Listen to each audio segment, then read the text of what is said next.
Hello students, this is Professor Faiz Raut from Jain College of Engineering Department of MBA. In this lecture, I am going to talk about subject mergers, acquisition and corporate restructuring. I'm in module 3. In this module, this module consists of financial evaluation of mergers and acquisition, which consists of merger as a capital budgeting decision, business valuation. And business valuation consists of three approaches: the market approach, the income approach and the asset approach. And also this model consists of exchange ratio. So let me begin with the first one, mergers as capital budgeting decision.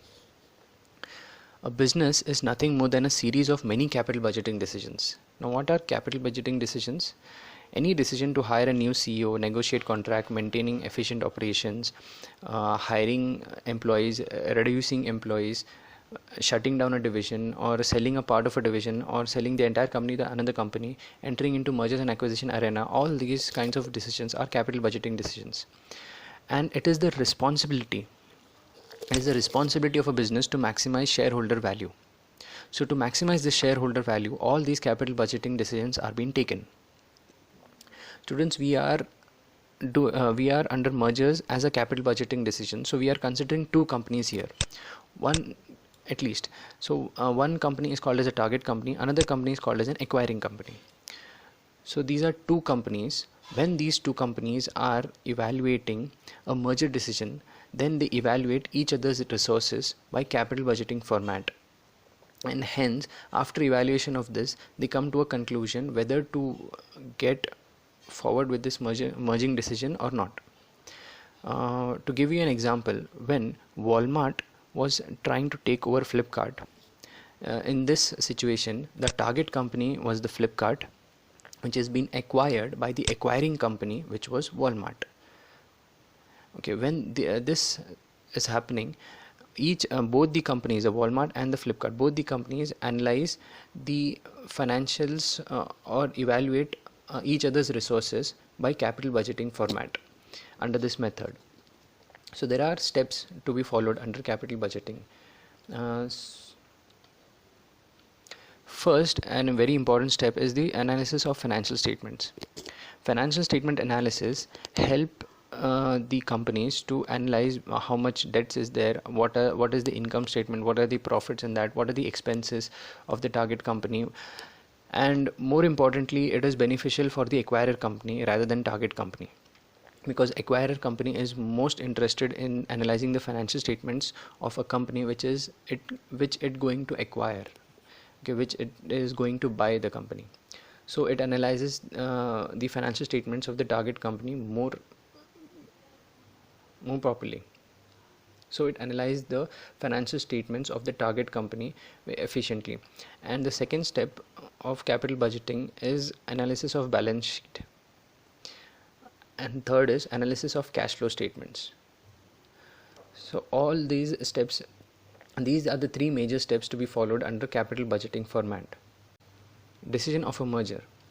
Merger decision requires comparison between expected benefits with the cost of acquisition of the target firm. Definitely when an acquirer company is taking over a target company, the acquirer company should find more benefits after the acquisition of target company than the cost of acquisition of that target company. Only then it will go forward with the merging decision. And the decision criterion is to go for the merger if net present value is positive. The decision would be against the merger in the event of net present value being negative. Net present value is the value which is being obtained by the expected future cash flow, and the difference between expected future cash flow and the cost of acquisition of that business. So if the net present value is positive, then the company will go for the merger. If the net present value is negative, the company will not go for the merger. So now what is a net present value? See, these are the steps for net present value. First we'll do kind of a go through with this step. First is determination of incremental projected free cash flow to the firm. Now the target firm which has been acquired, which is to be acquired by the acquirer firm, the acquirer firm do the analysis of free cash flows to the firm, it projects, suppose the deal is happening in 2020. The analysis done by the acquirer firm will be from 2021, 22, 23 onwards. What are the cash flows for the future? This they will discount it and calculate it as of today, and the terminal value will be calculated. That means maybe after 10 years, what will be the value of this company, or maybe after 20 years, what will be the value of this company. That is called as a terminal value. And the determination of appropriate discount rate or the cost of capital will be done, whether it will be 10%, 12%, 6%, 7%, what will be the rate of discount. Then the determination of present value of the cash flows, all the cash flows which have been projected, what is the present value. So all these steps, apart from the last one, all these steps is the calculation of cash inflows into the target company. And when this cash inflows is greater than the cost of acquisition, then the project or then the target company will be accepted by the acquirer company. If acquirer company finds that cost of acquisition is more than the present value of cash flows, then the target company will not be acquired by the acquirer company. So this is what more or less net present value calculation is about. Next, I'll explain you about business valuation. There are many ways in which business is valued. In this, we are going with three approaches called as the market approach, the income approach, and the asset approach. The market approach deals with what is the price of the company which the market is valuing. The income approach deals with what is the level of income, what is the level of expected income to be earned by the target company. And the asset approach deals with what are the major assets of the company. So that we will study here. First, I'll go with market approach.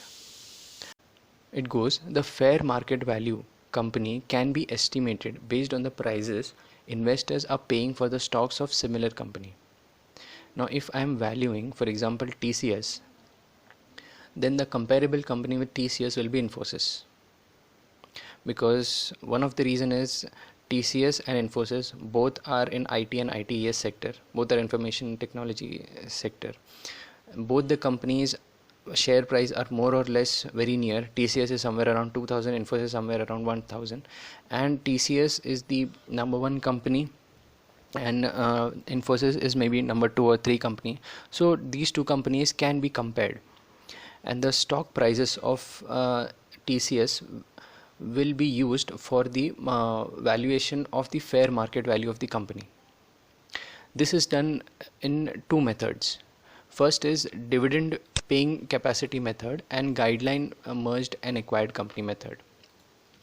So in the first method of this market approach, dividend paying capacity method and guideline company method, this is done for publicly traded securities of other companies with similar business pursuits. With the example which I gave you, TCS and Infosys both are publicly traded securities on stock exchanges. If we are doing an analysis of TCS, then Infosys will be compared, and what is the ability of TCS to pay the dividend. On the basis of that, the analysis will be done. This data assumes that prevailing investor attitudes and expectation can be applied to a certain value for the subject company. This method is generally takes care about this method generally deals with the investor's attitude and expectations. If the stock prices, if the stock price of TCS is going high and it is very high, that means the investors are very positive for the stocks of TCS. That means TCS is doing fairly better than the other competitors in that sector. Next is guideline merged and acquired method and transaction database method. Okay, this is involving privately held company within the same or similar industry are applied to the subject company level of economic income. Basically, this method in market approach is used for evaluating privately held companies, where these companies are not listed on stock exchanges. I have given an example here. If you are evaluating Zomato, okay, Zomato is not a public company, then we should not take Flipkart or Amazon. Okay, they are even private companies. Flipkart and Amazon are not public companies in India, but we should take Swiggy or Food Panda as an example. Zomato and Swiggy are in same industry, whereas Flipkart and Amazon are in same industry. So if I'm evaluating Zomato, I'll not take Flipkart or Amazon for the comparative analysis. I'll take Swiggy or maybe Food Panda for the comparative analysis. So if it is a publicly traded, so in this market approach, if it is a publicly traded company, then I'll do the dividend payout analysis, and if it is a privately traded company, then I'll go with the guideline merged and acquired company method. So this is about market approach. Next, I am coming to an income approach. This approach assumes that the value of business is equal to the present value of economic income expected to be generated. That means whatever income the target company is expected to generate in this financial year, that will be taken as the basis of this income approach. So whenever we are going forward with the income approach, we will take the income statement of this year, and we will compare with the income of the present year, and we'll compare with the income of the future year. So all the income statement of this company will be compared with each other. We will not take into consideration the income of other companies, which we did in market approach.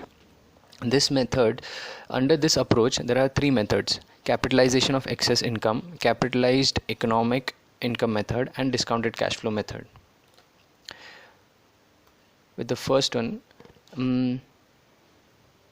capitalization of excess income method.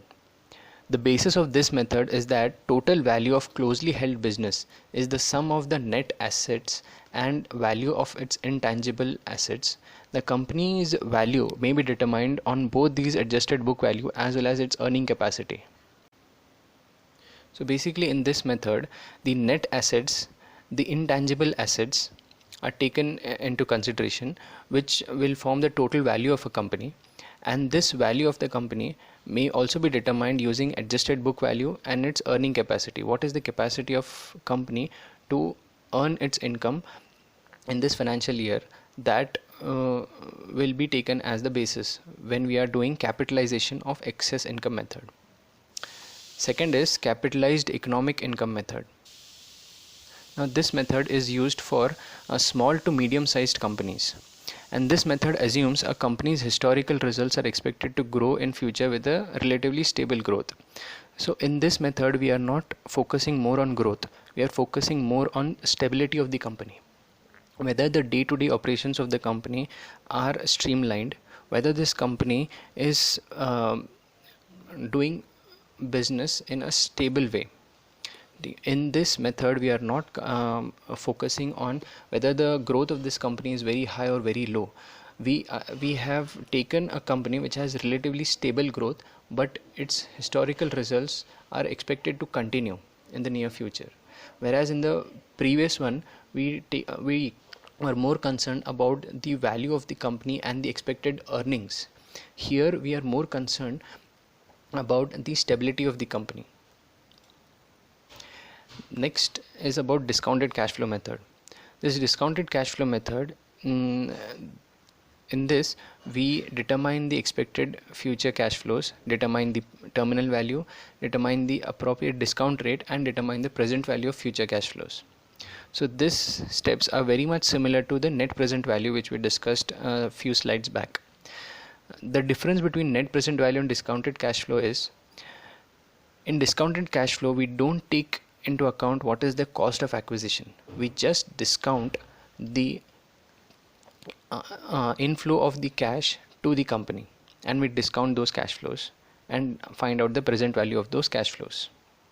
Whereas in net present value, we do all the activities of discounted cash flow method, and we also take into consideration the cost of acquisition. Okay, so that's the difference. Rest if cost of acquisition is not considered, then the process is up till discounted cash flow. The third one and the last one is about asset approach. The asset approach may be applied when the benefits of operating a business do not outweigh the value of that could be derived through the orderly liquidation of the assets. What this line means is, there is a business, okay, the assets of those business are very attractive, but the business proceeds, the income statement, the balance sheet, basically the growth of that business is not so good, but the assets are very attractive. For example, if a company is into maybe manufacturing of tea or coffee, okay, so this company is not doing good in the market, its products are not getting sold in the market, so this company is not so attractive, but this company holds a huge acres of lands of coffee estates and tea estates. So these estates are very attractive to the business who is planning to buy this company. So they are the company which is planning to buy this company is not interested in the business of this company, but rather it is interested in the assets which the company is holding, the estates, the coffee and the tea estates which this company is holding. So when that is the case, then only the analysis of asset will be done and not the analysis of market or maybe income will be done, because the income or the market value of that company will not be attractive, but the assets are very attractive. So this is done under two methods. First is net asset value method.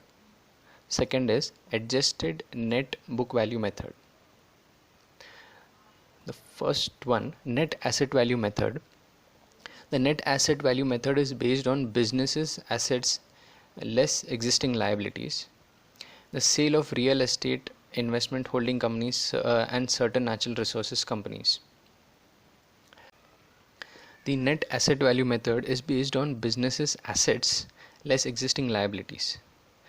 This is the simplest of all methods. We'll take the business assets minus the existing liabilities and what is the value of that company in the terms of assets and liabilities. Or else when we are going to sell real estate or investment holding companies or certain natural resources of the companies, when we are analyzing this, we take into consideration the net asset value method. This method is not much considered in valuation of asset valuation. Why? Because in this method only book value is considered. In the next method, which is adjusted net book value method, this method involves adjusting companies' tangible assets and liabilities to their current fair market values. In the earlier method only book values were considered. Here whatever the assets are there, tangible assets and liabilities are there, they are revalued and they are adjusted to current fair market values. This also may be applied when valuing an investment or real estate entity, when all business income is attributed to a personal goodwill of the owner of a key person. Okay, students, the next is about exchange ratio. Exchange ratio, the formula goes, exchange ratio is equal to offer price divided by the share price of the acquirer. Exchange ratio, the concept is the acquirer company acquires the target company not in the terms of cash but in the terms of shares. That means acquirer company offers the target company its own shares in return in exchange of target company's shares. It can be 4 shares of the acquirer company will be given to the shareholders of the target company in exchange of 1 share of the target company. Well, that ratio depends. As the formula goes, offer price divided by the share price of the acquirer. If suppose the offer price which the acquirer company is offering 4,000 rupees and the existing share price of the acquirer company is around 1,000 rupees. So 4,000 divided by 1,000 which will be 4. That means the exchange ratio is 4. This signifies that the acquirer company will offer 4 shares in return of 1 share of target company. So in this case there is no exchange of cash, rather there is exchange of shares of target company and the acquirer company. So the shareholder of the target company will not get anything in cash, but instead it will get the shares of the acquirer company. So this is about exchange ratio. Students, it was just a kind of a revision of the third module. Hope you understood it. Thank you for listening.